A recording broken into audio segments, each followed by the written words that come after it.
La palabra economía parece acorralarnos.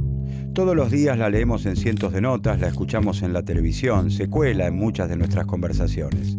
Sin embargo, ¿sabemos de qué hablamos cuando hablamos de economía? ¿Qué es la economía?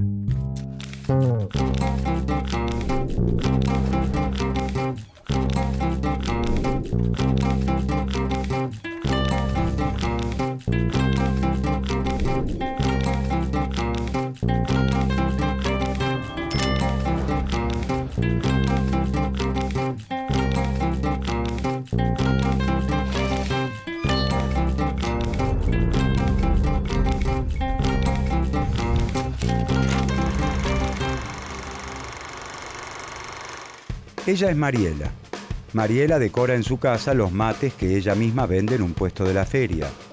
Todas las mañanas carga su producción en el canasto de su bicicleta y pedalea las 35 cuadras que la separan de su puesto. Los mates que ella decora y vende son mercancías. Las mercancías forman parte de la economía. La decoración y la venta de los mates es su trabajo.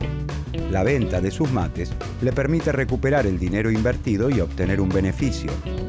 El trabajo, la comercialización, el dinero, la inversión y el beneficio también forman parte de la economía. La bicicleta de Mariela es su medio de transporte. El transporte es materia de la economía porque traslada a los trabajadores las materias primas o las mercancías. Conecta a los fabricantes con los consumidores. Pero la bicicleta de Mariela es asimismo un bien en el que interviene el trabajo humano en sus diversas formas e incluso en distintas partes del mundo. Desde los trabajadores que fabrican los pedales, los que arman los cuadros, los neumáticos o los empleados que se encargan de comercializarla. La división del trabajo es objeto de estudio de la economía. Las calles por las que pasa Mariela, los semáforos en los que se detiene, la vereda donde estaciona su bicicleta han sido provistos por el Estado gracias a la recaudación de impuestos. La recaudación, los impuestos, la inversión del Estado forman parte de la economía. Como vemos, el mundo de la economía es muy amplio. Pero entonces, ¿qué es la economía?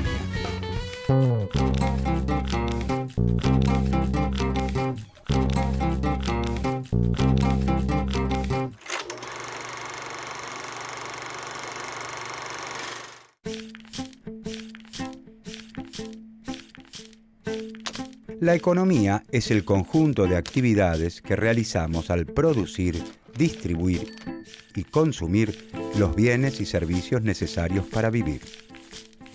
En los medios de comunicación y en nuestras conversaciones aparece con frecuencia la palabra economía. La tapa de un diario nos dice que, según el ministro, la economía crecerá por sobre las expectativas. La radio afirma que la economía de Brasil es muy sólida. El panadero de la esquina condiciona la compra del nuevo horno a cómo vaya la economía. La palabra economía se refiere en estos casos a la economía nacional. Algunos de esos bienes y servicios necesarios para vivir se compran en el mercado y otros los provee gratuitamente el Estado gracias a la recaudación de impuestos. La economía nacional no está alejada de nuestra vida, sino que nos involucra siempre. Si, por ejemplo, el desempleo es alto, a muchos de nosotros se nos hará difícil conseguir trabajo, lo que implica que numerosas familias encontrarán dificultades para satisfacer sus necesidades más elementales: alimentarse, vestirse, comprar medicamentos y hasta útiles escolares. Los problemas de la economía nacional afectan de distinta manera a todos sus integrantes.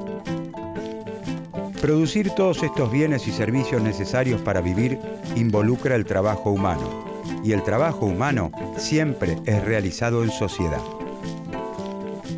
Hasta los bienes más simples que provienen directamente de la naturaleza necesitan la participación de manos humanas para poder ser consumidos por nosotros.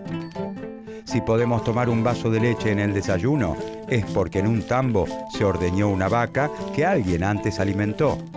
Luego ese producto se trasladó, se procesó, se colocó en sachets e incluso alguien fabricó el vaso en el cual lo servimos.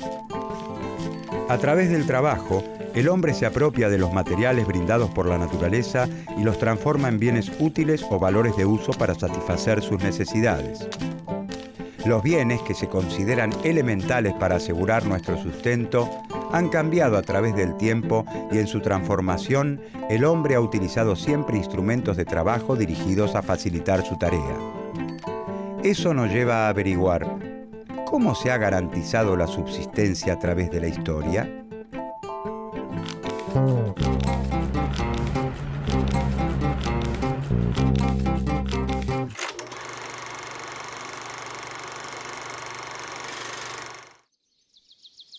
Con el correr del tiempo, algunos pueblos van aprendiendo distintas técnicas productivas que les permiten, entre otras cosas, criar ganado, sembrar y cosechar cereales, fabricar piezas de cerámica y otros utensilios necesarios para vivir. Pasan de métodos pasivos, como la recolección y la pesca, a controlar directamente la producción, con el consiguiente aumento de los recursos naturales disponibles. Los pueblos se vuelven entonces sedentarios. Se instalan en un lugar para poder cuidar sus cultivos y rebaños. Así se conforman las primeras aldeas. Los avances en el conocimiento técnico y en el desarrollo de la organización social van aumentando la productividad, es decir, el número de bienes producidos en la misma cantidad de tiempo de trabajo. Esto genera un excedente de producción permanente por sobre las necesidades de la comunidad. La aparición del excedente permite el desarrollo de las sociedades. Ya no es necesario que todos los integrantes de una sociedad se dediquen a la producción de los bienes imprescindibles para vivir. Esto da lugar al desarrollo de otras actividades socialmente necesarias: el arte, la ciencia, la filosofía. Al mismo tiempo, cuanto más prósperas van siendo las sociedades y se generan mayores riquezas, aumenta el deseo de dominar y utilizar esa riqueza para provecho personal. La propiedad social sobre los medios de producción es reemplazada entonces por la propiedad privada.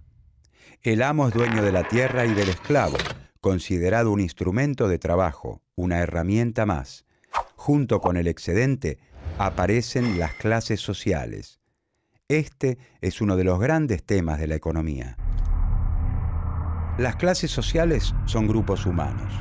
Cada uno de estos grupos en los que se divide la sociedad puede apropiarse del resultado del trabajo de otro de acuerdo al lugar que ocupa en el régimen de producción. La apropiación de la riqueza sobrante, del excedente, genera conflictos entre las clases sociales que se traducen en continuas luchas a lo largo de la historia. Obreros y capitalistas, señores y siervos, amos y esclavos. El grupo dominante busca reproducir las condiciones de vida vigentes, mientras que el grupo dominado lucha porque esa explotación se reduzca o desaparezca.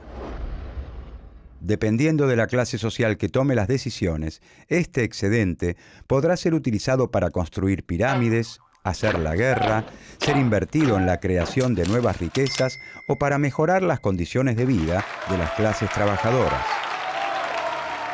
Durante la época feudal, por ejemplo, la mayor parte del excedente es consumido en forma individual por las clases dominantes, los señores feudales, para sus lujos personales y no en forma productiva. En el sistema capitalista, en cambio, las empresas utilizan el excedente para renovar las máquinas, modernizar la empresa, adquirir materia prima y contratar trabajadores. A medida que las sociedades se tornan más complejas y las actividades productivas se diversifican, se profundiza la división del trabajo y el comercio. Algunos individuos se abocarán al trabajo de los metales, otros al del cuero o al del barro. Lo que antes era una disposición personal para tal o cual técnica, se convierte en una especialización, en un oficio. Con la especialización, cada integrante de la sociedad satisface parte de sus necesidades con sus propios productos. Surge la necesidad de intercambiar los bienes que cada uno produce y le sobran por los que les sobran a los otros. Aparece el comercio, inicialmente bajo la forma del trueque. Pero esta forma tiene un inconveniente. Lo que una persona está dispuesta a intercambiar tiene que coincidir exactamente con lo que la otra quiere recibir y viceversa. El dinero resuelve este problema ya que es aceptado por todos. En un primer momento, la sal, los cueros o los camellos reemplazan el dinero como forma de pago. Con el tiempo se adoptan los metales preciosos, pero en la actualidad utilizamos el papel moneda. Rectángulos de papel con un número respaldados por un Estado soberano. ¿Por qué un billete de 100 pesos argentinos vale efectivamente 100 pesos argentinos y todos nosotros lo entregamos y recibimos considerando que efectivamente su valor es de 100 pesos? Porque así lo establece el Estado argentino, que al emitirlos les otorga respaldo. A nivel internacional, la moneda utilizada es el dólar. Al igual que el dinero emitido por cualquier otro Estado nacional, un billete de $100 vale $100 porque así lo establece el Estado estadounidense. Todos estos cambios en las técnicas de producción y en la forma en la que los hombres han intercambiado los bienes para satisfacer sus necesidades han ido transformando el mundo de las primeras formas de organización social y con él las preguntas que los pensadores de su tiempo se han hecho en relación con la naturaleza y la vida en sociedad.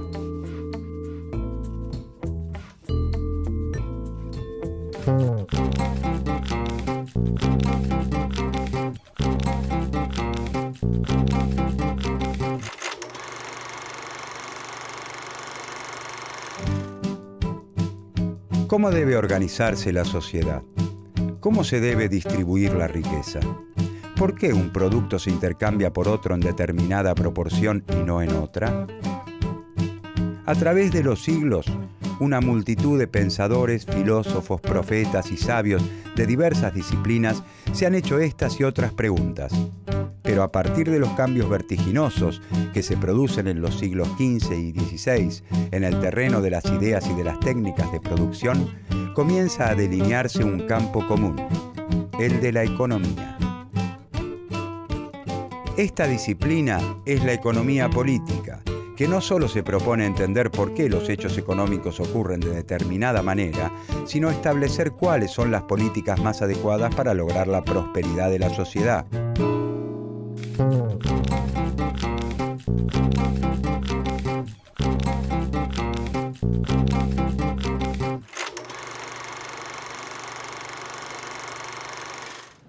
Una de las características distintivas de nuestra sociedad es que para obtener la mayor parte de los bienes debemos ir al mercado a conseguirlos pagando un precio. Cada vez son más los bienes y servicios que se compran y venden. Todo tiene precio. Actividades que antes estaban confinadas al ámbito doméstico, como la cocina o la limpieza y el orden del hogar, hoy se compran y se venden. Para el capitalismo, los productos del trabajo humano no son solo valores de uso o bienes útiles, sino también valores de cambio. Tienen un precio. Antes del régimen capitalista, la producción se guiaba por las necesidades de la sociedad. Así ocurre tanto en los pueblos, que recogen todavía su alimento, como en las que realizan actividades de agricultura y ganadería. El antiguo Egipto presenta rasgos económicos similares. Los reyes o sacerdotes que centralizan los excedentes los utilizan para satisfacer sus propias necesidades o las de la comunidad, no con la venta como destino principal. Son economías productoras de bienes útiles o valores de uso. La producción no se realiza con el objeto último de la venta. Es decir, los bienes no tienen en general la forma de mercancías. Responden a las decisiones de un faraón, rey o señor feudal que decide qué se produce y cómo se distribuye lo producido de manera tal que se asegure la subsistencia de todos. A partir del capitalismo, la producción y distribución de bienes y servicios se organiza por medio del mercado. Como siempre ha ocurrido, y mucho más que antes, en el capitalismo todos necesitamos del trabajo de los otros para vivir. Nadie se encarga de fabricar su propia ropa, elaborar sus alimentos, ni darse clases de inglés a sí mismo. Los individuos, como parte integrante de una comunidad, desarrollan una división de tareas para poder satisfacer sus necesidades de una forma más eficiente. Todos necesitamos del trabajo de los otros para vivir, pero la organización de esta actividad no es consciente. Cada integrante decide, en forma aislada y libre, qué va a producir, en qué cantidad y con qué características, y recién después va al mercado con su producción. No hay una organización del trabajo social que, partiendo de identificar las necesidades, organice las actividades para realizar como ocurría en las sociedades anteriores al régimen capitalista. En otras sociedades, el intercambio existe, pero no es la forma general de organización de la actividad económica. Si dos comunidades cuentan con excedentes ocasionales de diferentes productos, se dan las condiciones para el cambio. En el capitalismo, sin embargo, nadie se encarga de preguntar, a ver, ¿qué necesitamos? ¿Cómo nos organizamos para producir esto que necesitamos? ¿Cuántos litros de leche? ¿Cuántos autos? ¿Cuántos medicamentos? Nada de esto ocurre. Nadie controla la distribución del trabajo entre las distintas ramas de la producción, ni entre las empresas particulares. En el capitalismo, nadie da órdenes excepto el mercado. Cada productor puede producir tanto como quiera y esta producción no se realiza de acuerdo a las necesidades sociales.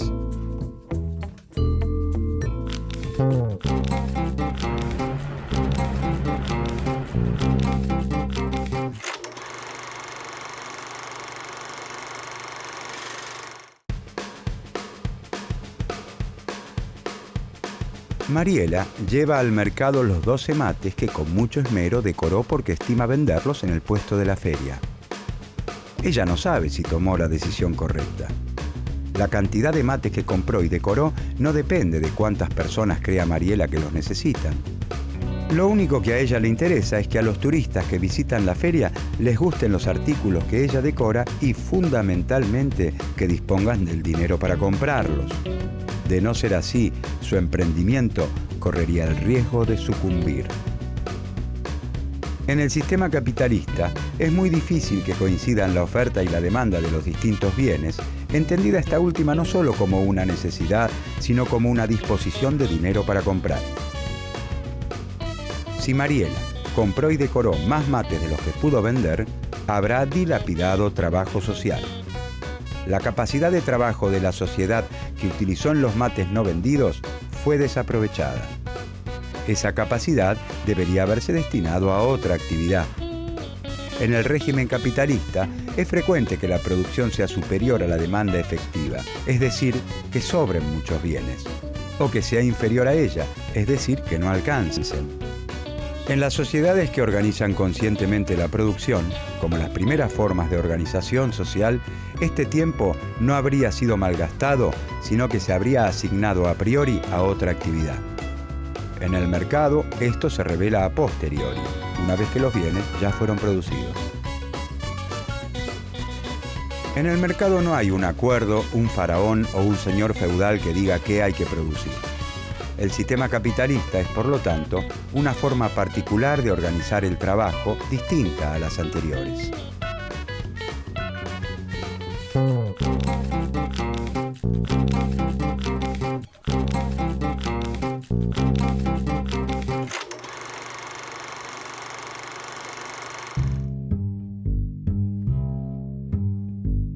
Pero entonces, ¿cómo funciona? ¿Cómo puede ser que un sistema en el que no se organiza cómo compatibilizar los recursos con las necesidades de la sociedad sea capaz de perdurar en el tiempo? Estas preguntas dieron inicio a la ciencia económica. Los economistas son una suerte de espectadores de sociedades que se transforman con problemas económicos que se modifican. Lo que parece importante en cierto momento ya no lo es con el paso de los años. Por eso las teorías económicas suelen aparecer en un determinado contexto histórico. ¿Cómo hacer para que crezca la riqueza? ¿Cómo se debe distribuir? ¿Cómo asegurar el bienestar de la población? Los problemas económicos varían con el paso del tiempo y entre los distintos países. Ciertos asuntos pueden ser considerados importantes en un país y totalmente ignorados en otros. Por eso la ciencia económica tiene, o debería tener, particularidades regionales o nacionales. El desarrollo del pensamiento económico depende, en consecuencia, de la existencia de ciertos problemas que la realidad histórica plantea. Así como un médico necesita hacer un diagnóstico para poder curar a un enfermo, la ciencia económica estudia el funcionamiento de la economía de una región, un país o el mundo para estar en mejores condiciones de resolver sus problemas económicos.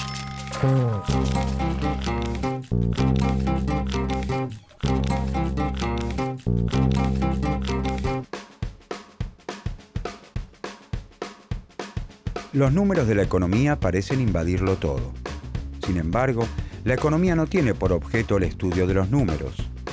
Utiliza la matemática como una herramienta, pero le interesan las relaciones sociales, porque la economía es una ciencia social, ya que las actividades de producción, distribución y consumo involucran relaciones entre los hombres y las mujeres que integran una sociedad.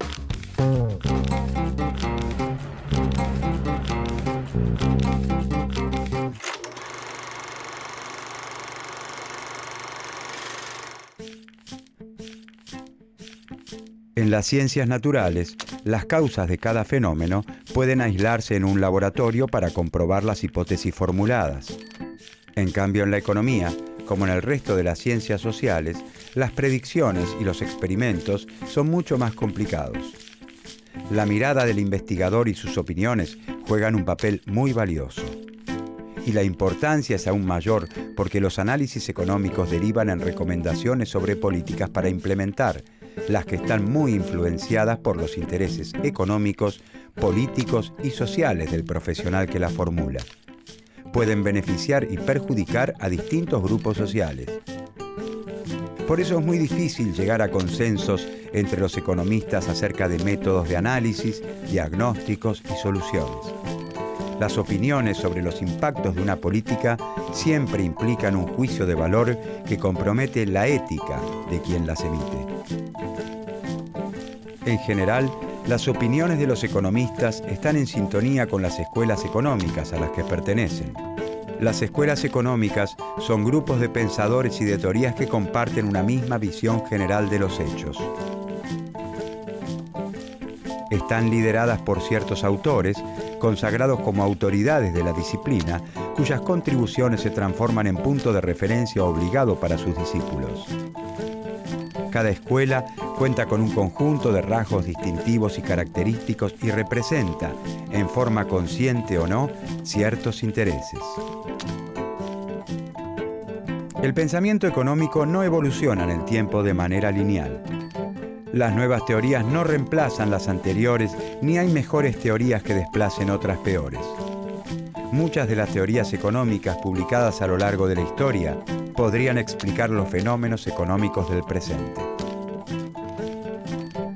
Por eso es tan valioso estudiar la historia del pensamiento económico, porque muchas de las ideas de los primeros investigadores están presentes con innovaciones y rechazos en las discusiones de hoy.